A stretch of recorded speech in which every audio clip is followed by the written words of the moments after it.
অভাব ও আত্মসম্মানের গল্প। অভাব কাকে বলে? অভাব মানে কি শুধু এটা যে আপনি একটা দামি গাড়ি কিনতে গেলেন, কিন্তু পকেটে টাকা নেই বলে সেটা কিনতে পারলেন না? না বন্ধু, অভাবের সংজ্ঞা আরও গভীর। একসময় দুই বন্ধু ছিল, রোহন আর আদিত্য। তারা একই ক্লাসে পড়ত, একই বেঞ্চে বসত, কিন্তু তাদের ঘরের দৃশ্য ছিল আকাশ পাতাল তফাত।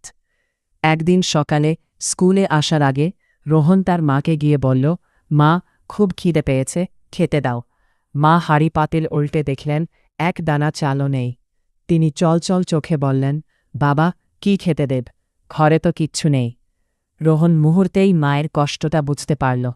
সে হাসি মুখে বলল, আরে মা, কোনো ব্যাপার না। এই বলে সে খালি পেটে স্কুলের দিকে রওনা দিল।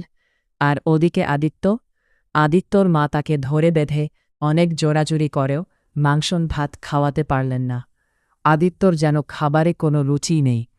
স্কুলে এসে আদিত্য যখন দেখল রোহন খুব স্বাভাবিকভাবে বসে আছে, সে অবাক হয়ে জিজ্ঞাসা করল, কিরে রোহন, আজ সকালে কি দিয়ে ভাত খেয়েছিস? আমি তো মাংস দিয়েও খেতে পারলাম না। রোহন একটু সময় ভাবল, তারপর শান্ত গলায় বলল, আমি যা দিয়ে খেয়েছি তুই সেটা দিয়ে বুঝতে।